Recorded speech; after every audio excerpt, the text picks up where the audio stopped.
Convidamos nossos irmãos para a leitura bíblica que vamos fazer no livro de Atos dos Apóstolos, no capítulo 6. Atos dos Apóstolos, capítulo 6. Nós vamos ler até o versículo 7. Ora, naqueles dias, multiplicando-se o número dos discípulos, houve murmuração dos helenitas contra os hebreus, porque as viúvas deles estavam sendo esquecidas na distribuição diária. Então os 12 convocaram a comunidade dos discípulos e disseram: não é razoável que nós abandonemos a palavra de Deus para servir às mesas.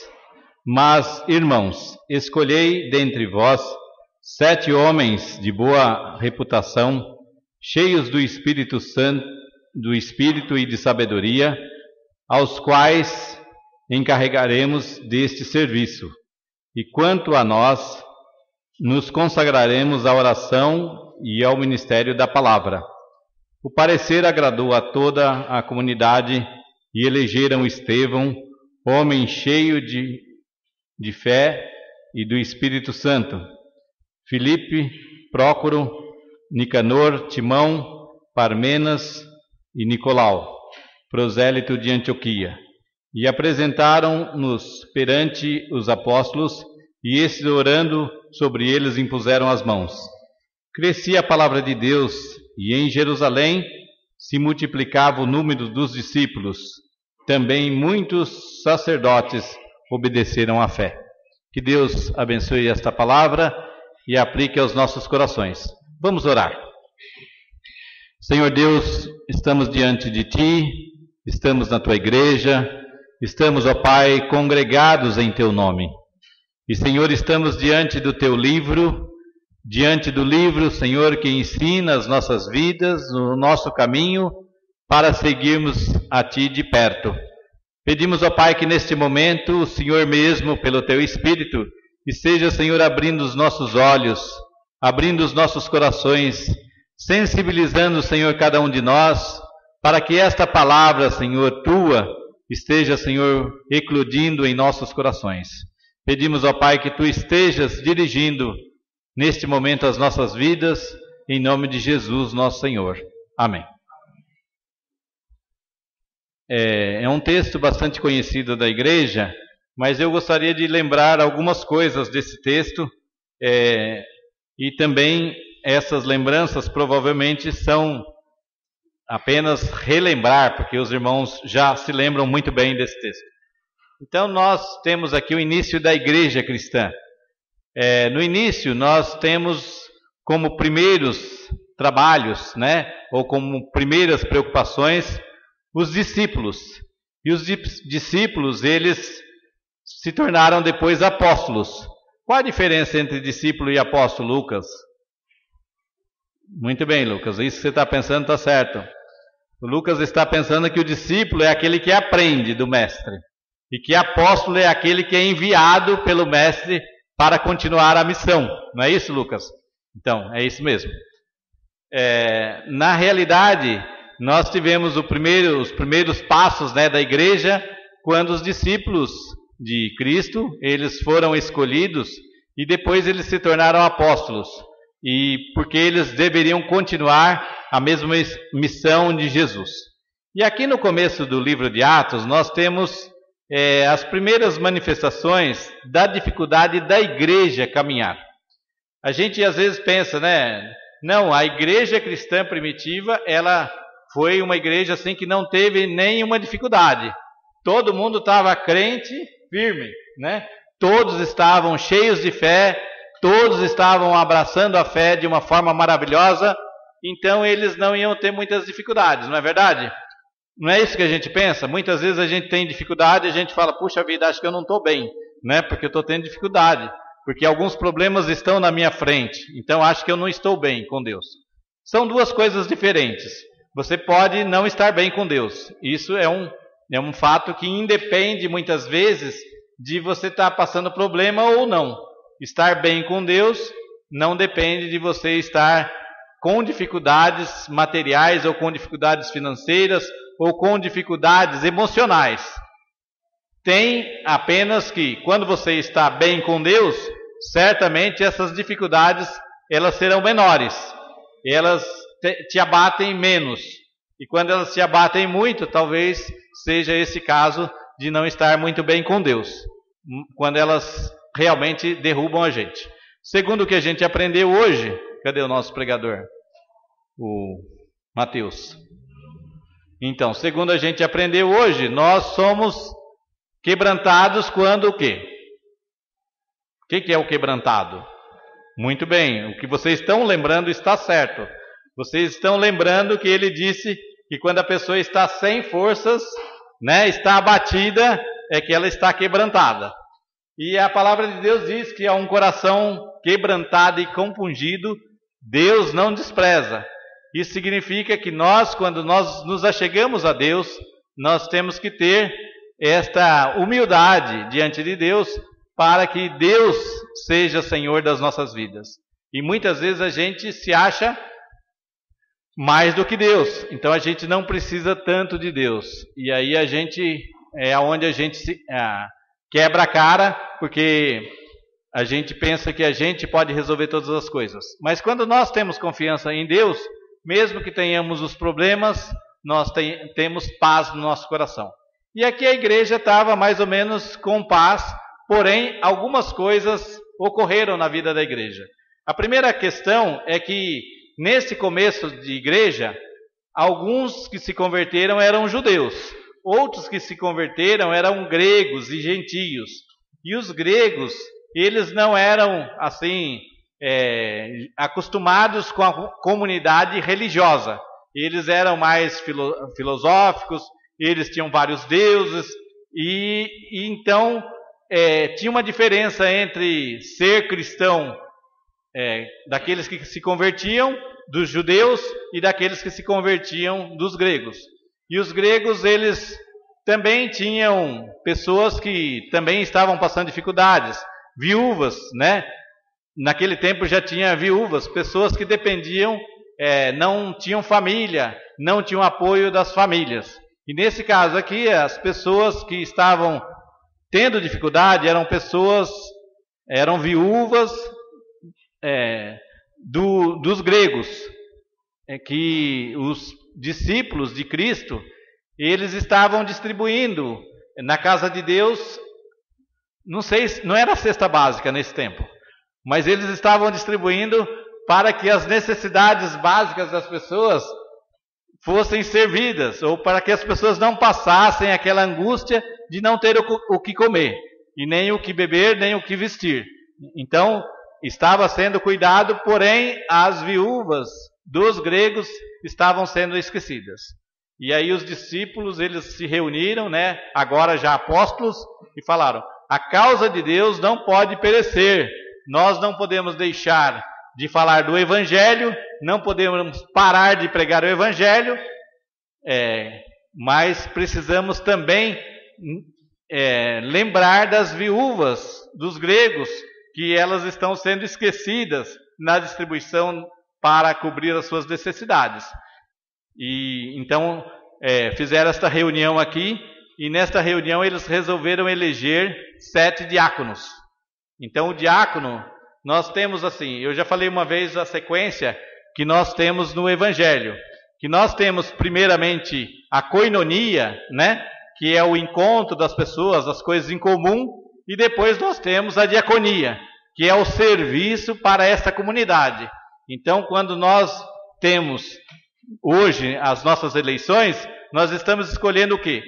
O serviço da nossa comunidade. Vai ter uma equipe que vai trabalhar esse serviço da comunidade, e para que ninguém seja esquecido, não as viúvas dos judeus que já estavam sendo lembradas, mas as viúvas dos gregos estavam sendo esquecidas. Então aqui nós vamos, na nossa igreja, lembrar de que pessoas que se agregam a nós, ou que estão próximas de nós, ou que chegam até a igreja, elas não podem ter necessidades esquecidas. Nós precisamos lembrar delas. E aí nós temos a eleição de diáconos e diaconisas. Então, neste momento, ou após o culto, nós vamos ter exatamente a eleição dessas pessoas que vão cuidar para que a palavra de Deus não seja apenas uma palavra. Eu, de vez em quando, eu fico pensando que nós temos a seguinte situação. Muitas vezes nós damos testemunho com palavras, assim, as nossas palavras são fluentes, as nossas palavras são boas, as nossas palavras trazem alegria, as nossas palavras trazem coragem, pelo testemunho que damos de palavra. Mas muitas vezes as nossas ações não aquecem as nossas palavras, as nossas ações não acompanham as palavras, as nossas ações se perdem, e aí a nossa palavra parece que fica sem o valor. E nesse caso, eu diria que o serviço diaconal é um serviço que dá sustentação à palavra na comunidade. O serviço diaconal, ele é a garantia de que Deus está atuando. Ele é a garantia de que Deus não está esquecendo as pessoas. Ele é a garantia, o serviço diaconal é a garantia de que as pessoas estão sendo lembradas, porque Deus tem cuidado delas. Muitas vezes a gente pensa, Deus cuida, né? Como se a gente deixasse para que Deus cuidasse. Mas notem que a igreja cristã primitiva, ela não falou, olha, todos que estão se convertendo, pode ficar tranquilo que Deus vai cuidar. Ele não falou, nós já temos o serviço de diaconia que está lotado, nós já temos o serviço da palavra que está lotado, os apóstolos já estão ocupados. Eles não disseram isso na igreja cristã primitiva, eles disseram que as pessoas não podiam ser esquecidas. Eles tomaram uma decisão para que as pessoas não fossem esquecidas, e porque a palavra de Deus não podia ser envergonhada. Houve alguma murmuração nesse caso. As pessoas começaram a dizer, eles só atendem os judeus, ou só atendem as viúvas judias, e não atendem as viúvas dos gregos. Então a palavra de Deus estava sendo difamada, porque o evangelho de Deus, ele é um evangelho que combina a palavra e a ação. Nós entendemos que o evangelho de Cristo, ele sempre combina as duas coisas. Quando Jesus está diante daquele homem da mão ressequida, não sei se vocês lembram, Jesus fala para ele, no meio da roda, para ele estender a sua mão. E quando ele estendeu a mão ficou curada. Então, quando Jesus falou, estende a sua mão, houve a ação de Deus naquela palavra de Jesus, e naquele mesmo momento a pessoa foi curada. Então, a palavra da igreja, ela também deve ter nos seus atos o revestimento deste poder de Deus ou da ação de Deus. E nesse caso aqui, aí a gente pensa, mas Deus só vai fazer quando é milagre. As pessoas sempre esperam que Deus faça milagre. Não, aqui era a responsabilidade da igreja. A igreja era responsável por atender as pessoas que estavam necessitadas. Não era Deus que viria do céu, não eram anjos que iriam alimentar a pessoa, não eram anjos que iam distribuir cesta, não eram anjos que iam fazer milagre. Era a igreja de Cristo que ia manifestar o amor de Deus na vida dela, atendendo às mesas ou atendendo às viúvas dos gregos. Então, muitas vezes a gente pensa que o evangelho vai viver sem nós. Deus é tão poderoso que ele vai viver sem a sua igreja. Deus é tão maravilhoso que ele não precisa do nosso trabalho. Nós dizemos o contrário. Deus gosta do nosso trabalho para manifestar o amor dele às pessoas. Deus trabalha o nosso coração, Deus trabalha a nossa mente, Deus trabalha a nossa conversão para que outras pessoas sejam beneficiadas, para que outras pessoas entendam o amor de Deus. Jamais Deus vai falar só com milagre, Deus só vai operar através de milagre. Deus dá a oportunidade para que nós operemos esses milagres das pessoas serem atendidas e bem atendidas. Muitas vezes a gente não pensa que o trabalho de Deus está nas nossas mãos. Muitas vezes a gente pensa que o trabalho de Deus não tem necessidade nenhuma nossa. E nós nos enganamos. Quem é de Deus, ouve a palavra de Deus e serve a Deus, e trabalha e serve as mesas e ajuda para que o Evangelho não haja murmuração a respeito do Evangelho. Então nós temos diante de nós uma palavra que nós sempre temos que nos preocupar com a nossa ação como igreja. Jamais podemos esquecer que a igreja vai interpretar o amor de Deus para as pessoas. Jesus, quando reuniu seus discípulos e disse que eles iam ficar sozinhos, aí eles ficaram preocupados. Mas aí, perdemos o nosso líder, como que nós vamos resolver os nossos problemas? Aí Jesus fala que eles seriam reconhecidos pelo amor de uns para com os outros. O amor que estaria neles, a vida que eles estariam levando entre eles como filhos de Deus, é que ia ser esse diferencial. Muitas vezes quando a gente fala, né, tudo é diferente, né, Beatriz? A gente fica pensando, mas tudo é diferente? Eu diria que, em primeiro lugar, o nosso caráter é diferente. Em primeiro lugar, a nossa forma de ver o mundo é diferente. E depois as nossas palavras vão ser diferentes, porque ao falarmos, elas vão ter algum resultado. Ao tratarmos as pessoas vão entender que a gente é diferente no tratamento, que a gente tem educação no mundo de hoje que falta educação, que a gente tem alguma coisa dentro do coração que transmite para as pessoas. E aí nós somos diferentes, porque trazemos este amor de Deus, trazemos essa responsabilidade de estar colocando o amor de Deus para que as pessoas decidam sobre este amor. Então nós vemos aqui que os diáconos, eles foram escolhidos, mas eles foram escolhidos e algumas características eram importantes que eles tivessem. A primeira característica é que eles fossem cheios do Espírito e de sabedoria. E quando a gente pensa, como que é uma pessoa cheia do Espírito e de sabedoria? Dá a impressão assim que a pessoa, puxa vida, agora ela só vai falar em línguas, né? No Espírito, né? Que ela é cheia do Espírito, só tem que falar em língua, não tem outra forma. Mas aqui não estava se falando nem uma aplicação de línguas estranhas. Aqui se estava falando que as pessoas tinham a palavra de Deus bem viva na sua cabeça, de tal forma que o Espírito de Deus comunicava com o Espírito da pessoa e aquilo que ela falava vinha de Deus, porque era um casamento entre o Espírito que ela tem como pessoa e aquilo que Deus colocava em seu coração do Evangelho de Cristo. Não estava falando, ninguém falando em língua, estava mostrando aqui que aquilo que Deus queria para o mundo, aquilo que Deus indicou para o mundo, aquilo que Deus deu como salvação ao mundo, estava sendo atendido através desse Espírito, que era o mesmo Espírito de Deus tocando na vida das pessoas. E também cheios de sabedoria. E às vezes a gente pensa assim, puxa vida, por que eu preciso de sabedoria se eu já estou crente? Não é verdade? A gente precisa de sabedoria exatamente para não envergonhar o Evangelho.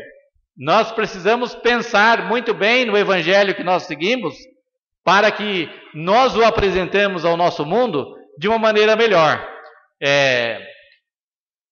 Normalmente as propagandas das fábricas, né, ou dos produtos, como que elas são feitas? É claro, com uma dose de valorização muito grande. Às vezes, a gente esquece da valorização daquilo que a gente tem. E muitas vezes a gente fala, não, eu sou crente, mas estou aí abatido, né? Estou mais quebrantado, não por Deus, mas estou quebrado dentro de mim mesmo, né? Estou abatido dentro de mim. E isso vai ser uma forma de levar o Evangelho como? De um Evangelho que a pessoa não tem uma fé que sustenta a vida dela. Quando nós levamos o Evangelho, nós pensamos nesta confirmação do Evangelho nas nossas vidas e somos sábios em viver testemunhando o Evangelho e ao mesmo tempo falando do Evangelho. Ao mesmo tempo que nós falamos daquilo que nós estamos vivenciando com Deus, daquilo que Deus está fazendo em nosso coração, daquela forma que Deus trabalha a nossa vida, a gente apresenta isto com sabedoria ao mundo. E nós precisamos entender que um trabalho diaconal, ele não é um trabalho apenas dos diáconos, é um trabalho também da igreja. É a força da comunidade, é a força da igreja, é a realização da igreja através do serviço diaconal. Se nós dependemos, e aqui os discípulos também dependiam dos membros da igreja. Ali, quando os membros tinham as suas propriedades, eles vendiam e depositavam o dinheiro aos pés dos apóstolos. Então, os recursos que vinham para o diaconato eram recursos que vinham da igreja, eram serviços que vinham da comunidade, eram dinheiro que vinha da comunidade, eram recursos que vinham da dedicação das pessoas. Então, o serviço diaconal, ele se completa quando nós temos a igreja imbuída desse mesmo diaconato. Quando nós investimos em pessoas, nós podíamos dizer, hoje em dia se fala muito em investimento, e uma coisa que nós no conselho sempre consideramos é que a igreja não é um lugar para acumular dinheiro, mas é um dinheiro para ter o dinheiro para investir nas pessoas, ou gastar com as pessoas para que elas tenham o conhecimento do Evangelho. Então hoje nós também vamos ter a assembleia e precisamos pensar nos nossos orçamentos para que as pessoas sejam beneficiadas. Não que a igreja vá distribuir dinheiro, não é isso, mas que a gente aplique em vidas que precisam conhecer o Evangelho, a gente aplique em pessoas que precisam receber a Cristo como Salvador, e a gente aplique em atividades que conclamem a cada um de nós, aos nossos jovens, para que nós possamos servir melhor a Deus. Então, nós estamos nesse dia imbuídos de um trabalho diaconal, que é um serviço a Deus, é um serviço dos diáconos e de toda a comunidade, não só dos diáconos. Então, quando nós elegemos os nossos diáconos, nossas diaconisas, nós elegemos para que eles sejam uma forma de dar a comprovação de que a nossa palavra não é uma palavra oca, que o nosso evangelho não é evangelho oco, apenas de palavras, mas é o evangelho da realização do amor de Deus através das nossas vidas. Então nós vamos nesta noite colocar as nossas vidas diante de Deus para que o nosso serviço como igreja seja um serviço sempre diaconal, porque vai representar Deus, a atuação de Deus na nossa comunidade, a atuação de Deus na nossa vida, a atuação de Deus na nossa igreja, porque nós precisamos demonstrar o amor de Deus ao mundo. Também nós entendemos que a sabedoria e o Espírito deu uma forma tão importante para Estevão, que eu não sei se os irmãos, se lessem o resto do capítulo, iam perceber. No verso 8 diz assim: Estevão, cheio de graça e de poder, fazia prodígios e grandes sinais perante o povo. E quando ele falava, as pessoas não conseguiam resistir à sua palavra, porque a sua palavra era cheia de atitude, a sua palavra era cheia de ação, não era uma palavra oca, não era apenas uma promessa política, mas era uma atuação daquilo que Deus estava fazendo na sua vida, daquilo que Deus tinha feito no seu coração. Então que nós possamos como igreja também expressar do nosso coração aquilo que Deus tem feito em nós, a forma que Deus nos tem amado, a maneira que Deus tem mostrado a nossa vida, este grande amor por nós, que nós possamos também servir com alegria e com dedicação, com sabedoria para representar melhor o reino de Deus, com vontade para que o reino de Deus cresça. No verso 7 nós tem a seguinte: crescia a palavra de Deus e em Jerusalém se multiplicava o número dos discípulos. Que a gente também possa repetir isso um dia, que a nossa palavra, ou que a palavra de Deus está crescendo no Sacomã e está aumentando a cada dia o número de discípulos. Que isso esteja no nosso coração como grande desafio da igreja, como uma forma da igreja atuar, porque Deus tem dado muitas oportunidades a esta igreja, e graças a Deus Eu acredito que nós temos aproveitado as nossas oportunidades diaconais, e até teve uma época que alguém falou que o pastor tinha virado diácono, né? De tanta ênfase que estava dando nos trabalhos sociais da igreja. E eu penso o seguinte: não existe a espiritualidade sem o social, e não existe o social sem espiritualidade para Deus. Eu estava falando isso hoje com o Colômbia e com o Dorival. Nós não podemos pensar que o Evangelho é só pregação. Não podemos pensar que o Evangelho é só ação social. Ação social sem Evangelho não significa nada. Evangelho só de palavra significa também muito pouco, porque aí as pessoas não têm a comprovação. E quando a gente tem o serviço diaconal, é a comprovação desta palavra de Deus para com as pessoas.